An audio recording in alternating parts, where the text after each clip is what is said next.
प्रश्न संख्या 100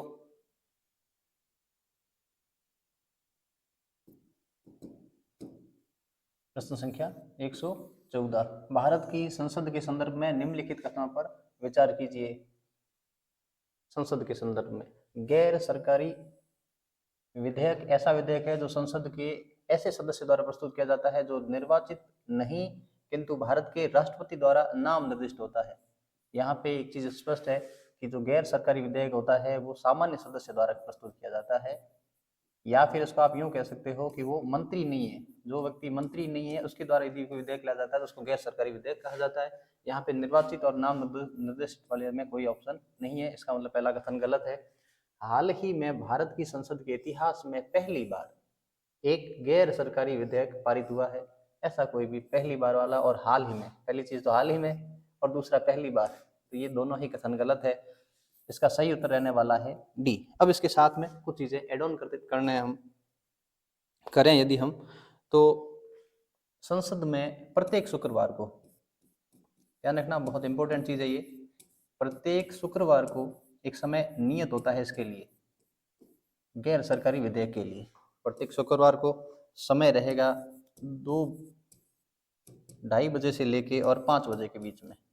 कोई भी व्यक्ति है वो इस गैर सरकारी विधेयक को ला सकता है।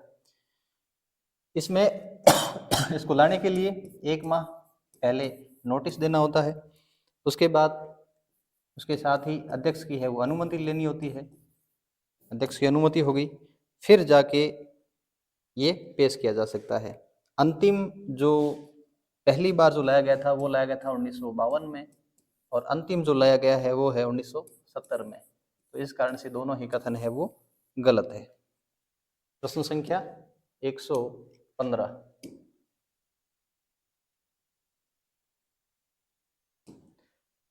व्यय का अनुमान किस रूप में भारतीय संसद के समक्ष है वो रखा जाता है। प्रश्न संख्या 16 का सीधा उत्तर है तदर्थ निधि नहीं, अतिरिक्त अनुदान नहीं, अनुपूरक नहीं और अनुदान का अनुरोध इसके तहत है वो रखा जाता है। प्रश्न संख्या 116 संसद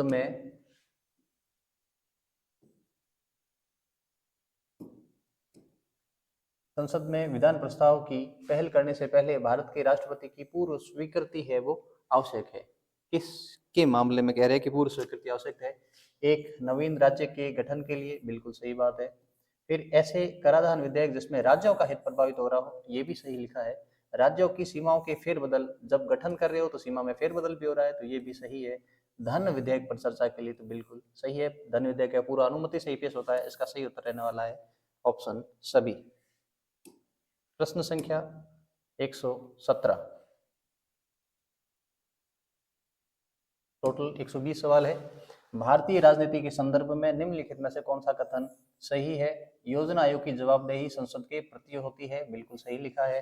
राष्ट्रपति संसद के किसी भी सदन के सत्राधीन न होने पर ही अध्यादेश जारी कर सकता है, गलत लिखा है। हालांकि हमारा उत्तर है वो हमें पहली लाइन में मिल गया है, लेकिन हम सारे फिर भी देख सकते हैं। उच्चतम न्यायालय के न्यायाधीश के रूप में नियुक्त होने की जो न्यूनतम आयु है वो उन्होंने 40 लिखा है, ऐसा नहीं है। संविधान में न्यूनतम आयु का उल्लेख ही नहीं है, उसमें 3 चीजें लिखी हुई है अर्हताओं में। यदि किसी को सुप्रीम कोर्ट का जज बनाया जाता है तो उसकी जो अर्हता लिखी है, पहली चीज कि वो भारत का नागरिक हो,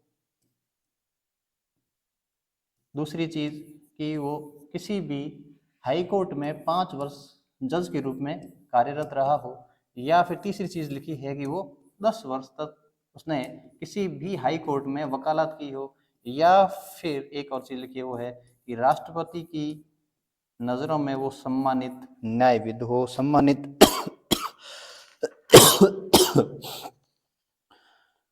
प्रश्न संख्या हो गया सम्मानित न्यायविद। प्रश्न संख्या 118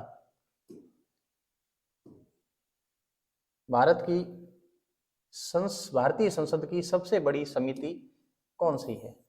लोक लेखा समिति में टोटल कितने सदस्य होते हैं? 22 सदस्य। प्राक्कलन समिति सबसे बड़ी सदस्य है क्योंकि इसमें 30 सदस्य होते हैं। अब यहाँ पे चीजें कुछ एड ऑन करना चाहेंगे कि जो प्राक्कलन समिति एकमात्र सदस्यीय समिति है, इसमें जो सभी सदस्य है वो सभी सदस्य लोकसभा से होते हैं। इसमें 15 और 7 का रेशियो रहता है। इसमें जो सभी सदस्य लोकसभा के होते हैं। दूसरा, इसमें इसका कोई भी है वो मंत्री सदस्य नहीं होता है। कोई मंत्री है वो इस प्राक्कलन समिति का सदस्य नहीं हो सकता है।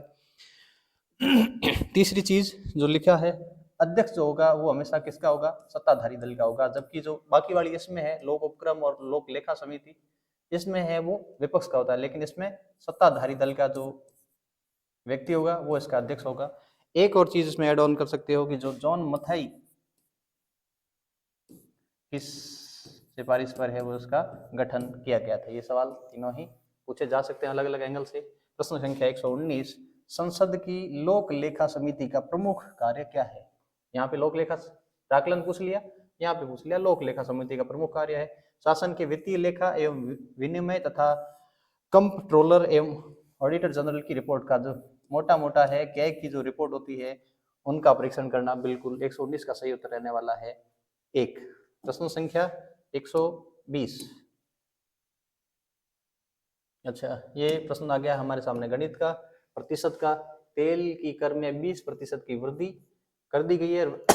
वृद्धि के कारण है वो खपत में 20% की है वो कमी हो गई है। इस प्रकार खर्च में कितने प्रतिशत की कमी या वृद्धि हुई है। इसका सही उत्तर है 4% कमी। तो इस संडे जो पेपर हुआ था देवप्रिया एकेडमी की तरफ से 7वां पेपर, इसके आज पॉलिटी के सवाल थे।